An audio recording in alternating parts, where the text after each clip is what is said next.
Hey guys, Dante here, and welcome back to my channel, The Burgos Art. And welcome back to another segment of the Toy Chest, where I show you figurines, both old and new, that I create in my spare time. So right here is a time slot. If you want to jump past the how and why I made the figurine, it's right there.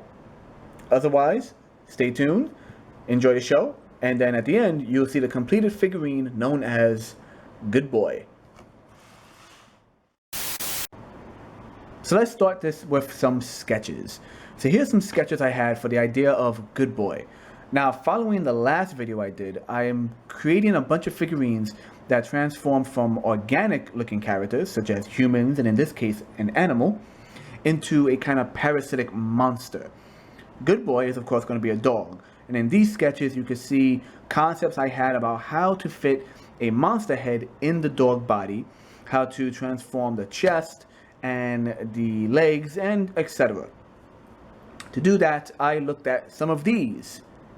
These are, of course, actual Good Boys. These are dogs of various types, various breeds, all wearing those cute little vests that are there to help people. These are service animals, and I realized if I was going to make a transforming animal, it needs that extra weight, that extra mass, and what better way than to use these type of backpack slash vest. So I have the idea, I have an idea of how to accomplish said idea, and now comes the pieces. So right here is sketching and kind of brainstorming what I need to make this. So these little pieces are actually various parts taken from a knockoff Power Ranger figurine. Once again, it's those figurines where you press the button on the stomach and the head flips and reveals a different head.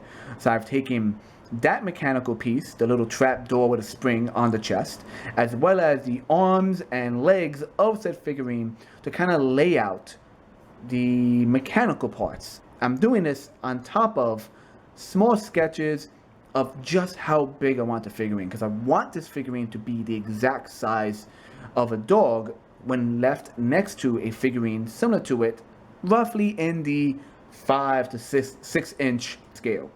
So we have the scaling, we have the pieces, and we're going to keep on going. Next right here, you have a majority of the mechanical parts put together. I use styrene sheets, cut them down to size, glue them together, and now I'm going to be working on the sculpting. The sculpting goes all over these angular pieces, these square bodies, these rectangular tails, and triangular legs. And the sculpting is what's going to give it the actual organic feel. Everything has to be done from scratch. So I couldn't sculpt the transformation pieces. I had to make them first and then sculpt the flesh, or in this case fur, on top of it. So without further ado, here is Good Boy. Now, as far as figurine goes, as far as my original concept, my overall the mechanical designs, the sculpting, the painting, all of this is as close as I could imagine to what I was aiming for. This is one of my favorite, and in my opinion, one of my most well done figurines. So let's jump right into it. Here is Good Boy. He is a transforming figurine. He is a dog that is secretly possessed by an evil parasite, and he wears a big working vest, and you can tell it is not an actual working vest because it has things such as off work on one side of it, and the other side it says do pet me, which are the exact opposites of what you find on these kind of vests.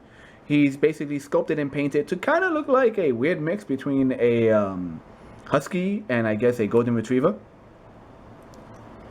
So side view, front view, a little bit of mechanical kibble on the legs, side view, top view, and up close. So you have yourself some red painted eyes, evil sunken in eyes, his black nose, his snarling jaw, his ears are pointed back angrily. The top of the vest has a little handle. So many work dogs for the visually impaired have that handle on top you can hold on to. He is painted in water-based paint such as airbrush paint, cheap water-based acrylic, because expensive acrylic isn't as watery. Use a mixture of like golds and browns to get this nice tone. And the water-based paint really seeps into all the details. Speaking of which, you can see all the fur details that I have on this. Very proud. Oh, got a little bit of a red paint there. I could easily fix that. So let's go over the basics. Articulation. Tail moves up and down. It's actually on a double ball joint. So it could turn twisty all the way around. It could double bend like that. Front legs and back legs have a small range of movement. Just a little back, a little forward, a little back, a little forward, not too much. Head is fixed in place, doesn't move around, and that's that. But because of the range of movement, you can have him kind of sniffing downward a little bit, have him reared up, pose him slightly, get the tail to the side, up and down, etc. Let's jump to the fun part. Let's transform this baby. So, first thing first, we're going to go ahead. We're going to grab this tail. See the little frills on the back of the tail, the little fuzziness? We're going to take that tail and turn it all the way out, because inside is hollow.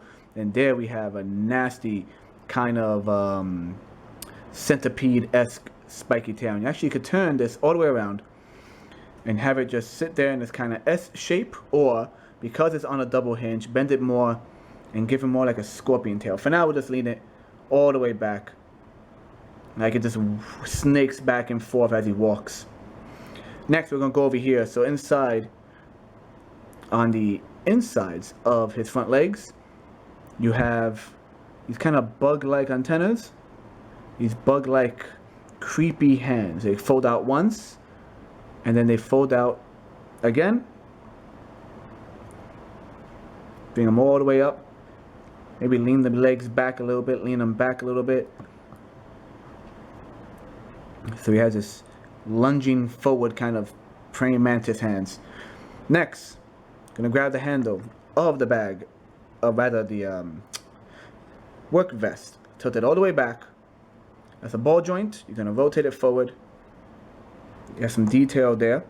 You have some white bony spikes, a spine with white kind of teeth on the back, kind of matching the white on the tail. You're gonna come down here. Here's a cross strap that goes around his waist. You're gonna pull on this right here, and that is a spring-loaded piece. Rotate the head all the way in. Bring this down. And there you have Good Boy. Let me lower the camera a little bit. Get a bit more of a straight-on view.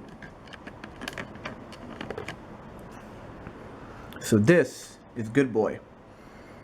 Which, well, and of course he's anything but Good Boy. So once again, there are the front claws.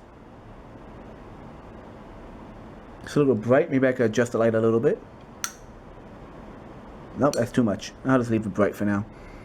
But there are white little pincers at the end of the black and purple spiky protrusions.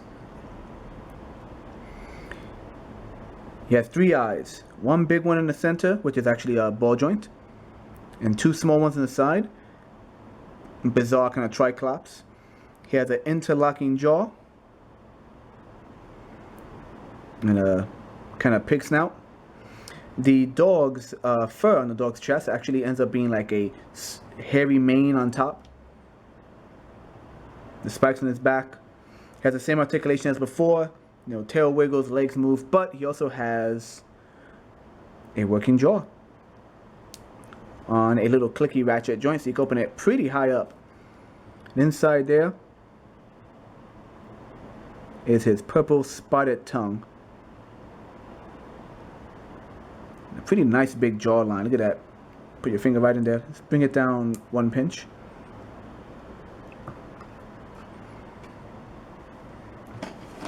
All together, he sits about from tail tip to Very end of his snout, you're talking 6 inches. So essentially, let me see. Right here at the top of his spike, that is just about 3.5. So he actually fits perfectly with your standard 5-inch, 6-inch wrestling figurine, which is what I wanted. I need to get it to fit into a size that goes side by side with characters like my previous figurine, which some of you might have seen in the last video, known as Tiny. This and Tiny are, of course, from the same storyline as I've mentioned earlier in the video. This is the Pack, or rather Packed with a T. If it was on a cover, it'll be P-A-C-K, the K scratched out with a T next to it. There's a reason for that storyline. All the villains wear backpacks, book bags, coats, something attached to them, while the hero has made a pack with a version of it that's a good guy. That's the concept. Parasites versus symbiotic relationships. And this guy's a parasite. And yeah, there he is. I'll be taking clear still images of him. Pet me. And I'll be posting those still images on such as DeviantArt and my Instagram. Once again, that's at the Burgos Art on both of those, Instagram, DeviantArt, and maybe even a little bit on Twitter and Facebook. And as mentioned before, I am extremely proud of this. So freaking proud. Let's give me a little spike tail. Brr. There we go. I am so freaking proud of this. And I hope you guys enjoy. I hope you guys enjoy watching me make these and present them. And once again, this is the quality I'm aiming for. This right to scale, right to the sculpture, right to the coloring, everything right about it that I was aiming for. This is what I was aiming for. And I hope you guys are interested in seeing more of these, because I plan to do a lot more once I get my hands on just the right figurines to customize, or in this case, to completely dismantle and customize to my liking. And that is it, guys. So once again, I am Dante. Like, favorite, share, subscribe, and all that good stuff. And I'll see you in the future. Later. Rah.